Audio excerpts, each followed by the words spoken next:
actives de l'académicien Mikuline sont d'une simplicité étonnante, mais d'une efficacité redoutable. Cet homme s'est lui-même soumis à une expérience d'artificialisation du vieillissement et au développement volontaire de la sclérose. Ces paroles appartiennent à l'éminent académicien Alexandre Alexandrovitch Mikuline. Sa vie, et surtout le fait qu'il ait réussi à vivre jusqu'à 90 ans après 2 infarctus, tout en conservant sa vivacité mentale et physique, m'ont profondément marqué. Peut-être aurait-il pu vivre encore plus longtemps si la médecine de son époque ne l'avait pas autant limité.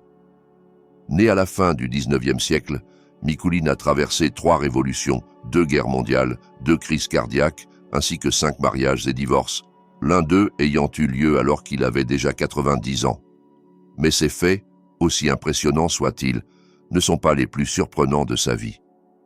Mikuline possédait un esprit vif, une volonté de faire et une persévérance inébranlable qui lui ont permis de réaliser l'impossible. Par exemple, en tant qu'ingénieur en chef à l'usine d'aviation de Moscou, portant le nom de Frunze, il conçut le moteur du célèbre avion d'attaque Il-2, surnommé le char volant. Il a également développé des moteurs pour le Yak-25, le MiG-19 et l'avion de ligne Tu-104. Malheureusement, le travail intensif et le stress finirent par affecter gravement sa santé. En 1959, il fut victime de 2 infarctus, ce qui bouleversa complètement sa vie. Il dut quitter son poste principal. Mais si vous pensez qu'il se laissa alors aller à une vie sédentaire, vous vous trompez lourdement. Mikuline n'avait aucune intention de s'éteindre à petit feu, enfermé entre 4 murs, dans la peur d'une nouvelle attaque. Au contraire, il se lança dans un nouveau défi, comprendre le corps humain. Il consacra alors toute son énergie intellectuelle à l'étude de l'anatomie et de la physiologie.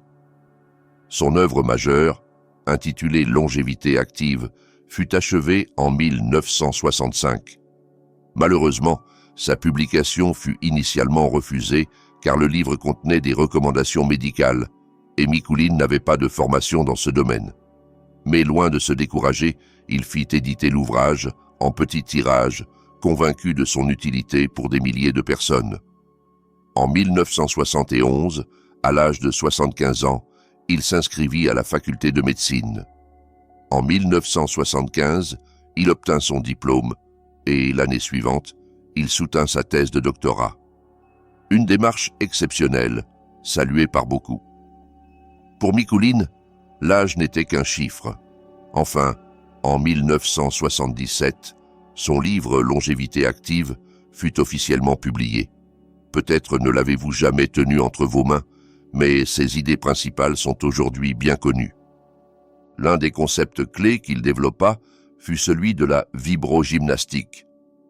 Comme Ilya Metchnikov, Mikuline était persuadé que l'une des principales causes du vieillissement prématuré était l'accumulation de déchets cellulaires.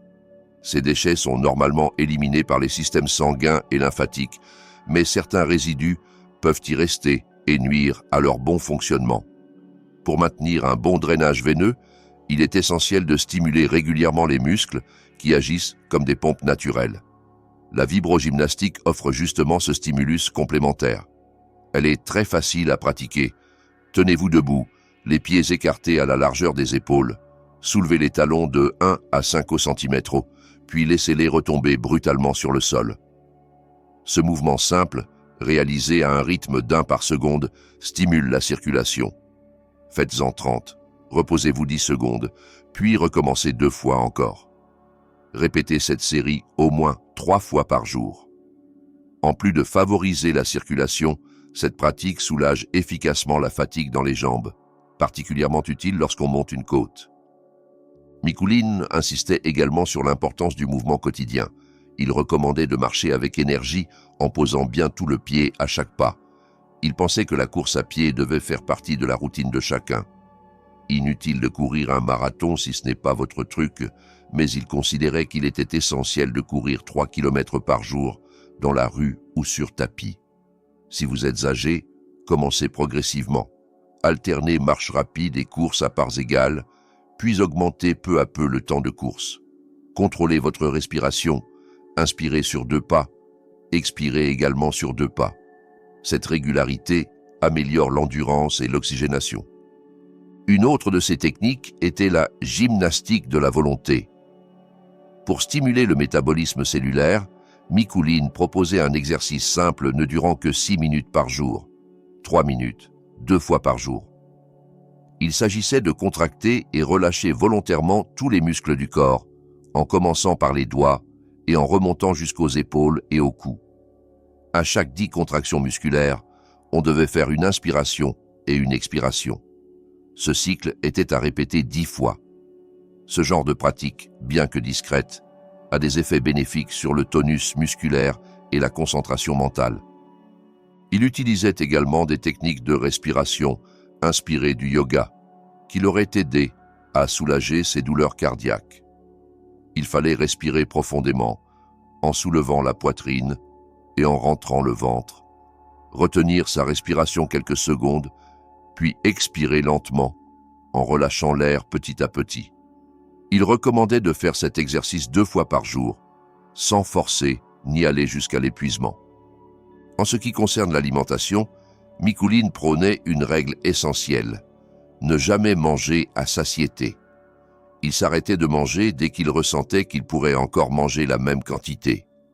Il évitait les aliments contenant de la levure, les graisses animales et le lait entier, leur préférant les produits laitiers fermentés. Son alimentation comprenait toujours des légumes et des fruits crus, des céréales, du miel, beaucoup d'eau et des infusions de cynorrhodon, églantier. Son livre contient encore de nombreux conseils utiles: massage, étirement, sauna, ionisation de l'air, ancrage à la terre ou grounding. Ceux qui s'y intéressent devraient absolument se procurer et lire cet ouvrage. C'est un véritable manuel de santé. Et vous, que pensez-vous des conseils d'Alexandre Mikuline? Les trouvez-vous utiles? Dites-le nous en commentaire. N'oubliez pas de liker la vidéo et de vous abonner à la chaîne pour ne rien manquer. Merci à tous pour vos commentaires.